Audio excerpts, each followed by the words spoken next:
Berangkat dari semangat untuk melestarikan kebudayaan lokal, Ikatan Arsitek Indonesia Provinsi Sumatera Utara bersama sejumlah yayasan dan tokoh adat Pakpak mendirikan rumah adat Sapo Jojong Sipituk di Kabupaten Pakpak Barat, Sumatera Utara.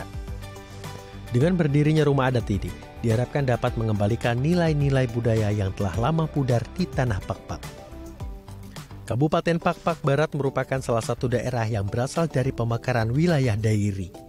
Kabupaten ini terbentuk pada tanggal 28 Juli tahun 2003. Namun pemirsa, jauh sebelum itu negeri Pakpak adalah salah satu puak atau etnis yang paling setia kepada Sing Singamangaraja 12. Bahkan hingga 17 tahun lamanya, yakni sejak 1889 hingga 1907.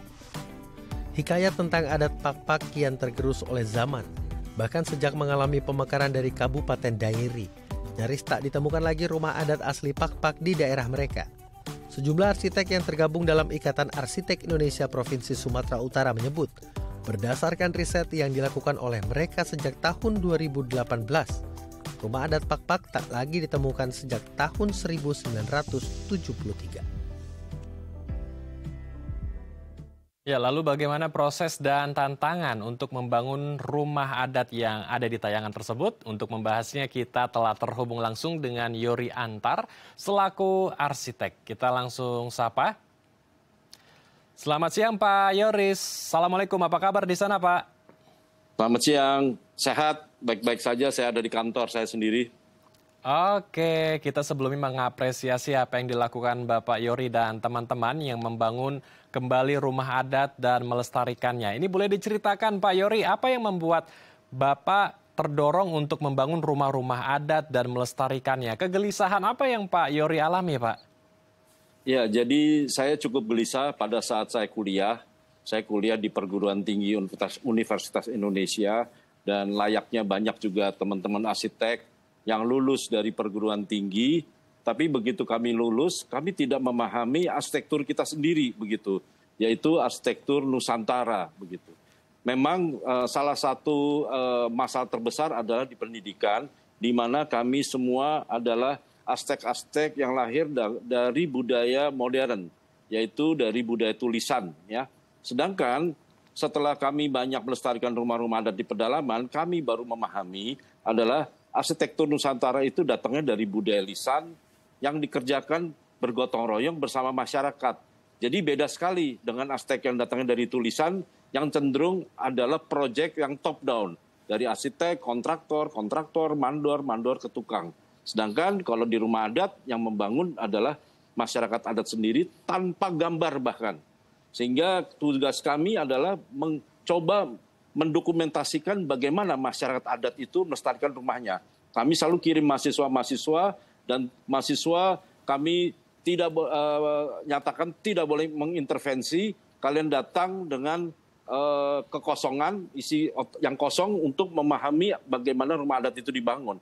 Tugas kamu adalah silakan bawa semua peralatan modern, mentransfer budaya lisan ke dalam tulisan. Begitu caranya. Dan tentu saja waktu saya tiba di Pakpak ini sebetulnya saya men-challenge rekan-rekan kami yang ada di dalam Perkumpulan Arsitek Vernakular Indonesia, AVI, yang berbasis di Sumatera Utara, yaitu Freddy Simamora dan Frankie Simanjuntak, dan didukung dengan teman-teman dari IAI Sumut. Bagaimana kalian itu melakukan penelitian yang cukup panjang dari tahun 2018 sampai tahun 2021 meneliti rumah adat yang sudah punah malahan. Nah, kami men-challenge bagaimana kalau penelitian itu bisa diwujudkan dalam bentuk rumah adat, tidak hanya meneliti, tapi kita bangun kembali. Tapi saya sampaikan, untuk membangun rumah kembali itu pasti sulit. Dan ternyata memang benar-benar sulit, dan 2021 dimulai, dan baru 2024 selesai. Tapi kami berhasil mendapatkan formula yang sangat berharga, yaitu mendapat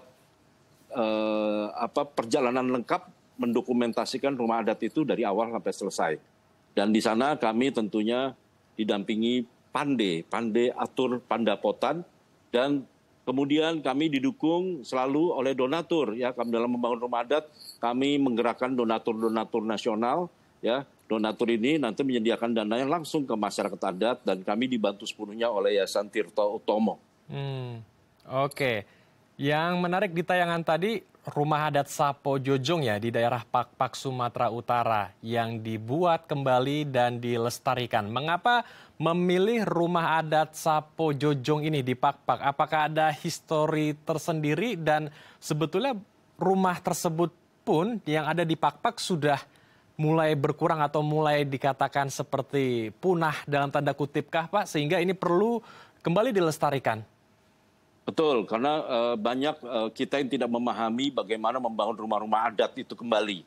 Ya, kita hanya belajar dari budaya tulisan, modern, dari perguruan tinggi, kita cuma mengenal material beton, atap baja, seng, dan sebagainya. Yang datangnya justru dari negara-negara industri. Ya, semua perguruan tinggi kan dibawa oleh kolonial Belanda, begitu ya. Jadi mindset kami yaitu mindset arsitektur modern. Dan rumah adat Pakpak yang otentik, original, itu udah lama hilang, udah punah itu. Nah, jadi berdasarkan cerita, memori, nah, ya ini pandai atur pandopotan, kita recalling memorinya untuk mengingat kembali. Dan ini dibangun di situsnya, jadi bukan di tempat lain. Kenapa di situ? Di desa Laimeang, ya, kecamatan Tinada, Pakpak Barat, begitu. Sedangkan yang ada tuh sekarang Pakpak yang modern. Tapi yang asli, yang bangunannya dibangun secara adat, itu ya baru ini. Dan makanya pembuatan itu susah. Makanya tim AFI telah meneliti dari tahun 2018. Meriset, mewawancarai bentukannya seperti apa, digambar bersama ingatan-ingatan dari pandai atur pandapotan itu. Nah, setelah memori itu terkumpul, kemudian kita mencoba membangun gitu.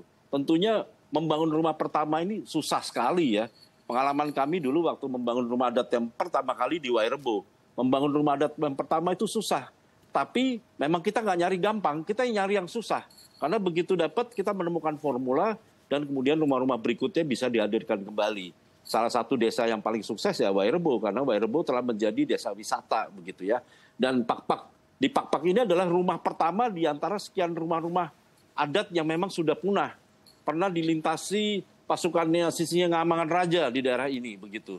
Jadi ini dibangun langsung di situsnya dan ada 7 tahap dalam pembangunan rumah adat ini dan termasuk yang terakhir itu adalah yang diresmikan pada saat itu adalah mendiami, membuka, mengaktifkan tungku dan kemudian setelah tungku yang terakhir adalah menggorga, menulis narasi-narasi dalam ukiran-ukiran di situ. Dan kebetulan pada saat itu juga kami didukung oleh Pak Bupati Frank Bernard Tumanggor dan wakilnya Pak Mas Yuta Solin, ya orang Pakpak asli di situ ya. Jadi dan dalam pengalaman kami dalam meresmikan rumah adat, semua adat itu keluar. Sandang, pangan, papan itu keluar. Kita bisa menikmati itu. Apa yang namanya kuliner lokal, pakaian adat, dan kemudian juga bangunan adatnya ya. Inilah sebetulnya sebuah gerakan yang harus disadari. Kita harus merubah mindset dan jangan sekali-sekali menganggap tradisi dan budaya itu beku di masa lalu. Tugas kita bagaimana tradisi dan budaya itu kita bisa bawa ke masa kini. Ya. Setelah dibawa masa kini, kami yakin bahwa tradisi dan budaya akan membimbing kita ke masa depan.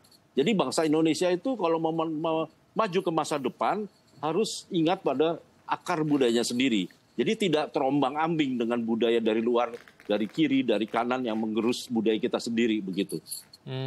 Oke, harus itu ada adalah tradisi, misi kita. Ya, tradisi dan budaya akan membimbing kita ke masa depan begitu.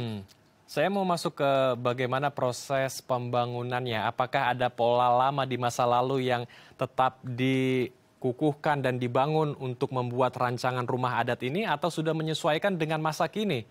Pak, tapi ditahan ya Pak, kita akan bahas usai jeda. Pemirsa, kami akan kembali usai jeda, tetap di Halo Indonesia.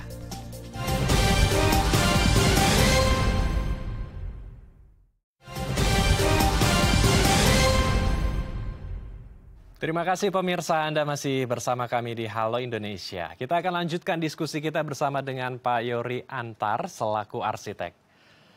Pak Yori, melanjutkan pertanyaan saya di segmen sebelumnya. Lalu untuk proses pembangunan rumah adat seperti yang ada di daerah Pakpak, Sumatera Utara, ini apakah mengikuti dengan pola lama atau ada penyesuaian dengan modernisasi atau pembangunan masa-masa kini? Di dalam membangun rumah adat, kami mendorong untuk dibangun seasli-aslinya. Ya, jadi di semua yang ada di dalam pembangunan rumah adat ini menggunakan teknologi yang seasli-aslinya. Jadi mereka tidak menggunakan paku, tidak menggunakan beton, dan sebagainya. Jadi semuanya metodenya adalah apa adanya di era pada saat rumah aslinya itu dibangun. Dan kita lihat struktur arsitektur Nusantara itu, kita lihat pondasinya ya, pondasinya tidak melukai bumi, mereka berdiri di atas tanah, dan bangunannya semua disusun secara knockdown. Dan material-materialnya adalah material-material alami setempat. Nah, kalau ada gempa, bangunan ini anti gempa langsung karena strukturnya sudah struktur goyang. Dan tentunya material-materialnya ya tidak jauh dari material-material sekitarnya. Material-material endemik begitu ya. Jadi justru disitulah kita harus belajar. Kenapa? Karena pada saat pelestarian rumah adat di Nias, terlihat banyak sekali peneliti-peneliti dari Jepang ke sana hanya datang untuk melihat kenapa rumah Nias pada saat gempa berskala 9 itu masih bertahan semua.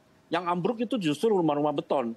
Setelah mereka teliti, mereka sangat terkejut, ternyata rumah-rumah di Nias itu bisa bertahan terhadap gempa skala 1:13. Ini udah di luar logika mereka. Dalam arsitektur modern aja skala 1:9, bangunan beton udah ambruk semua begitu.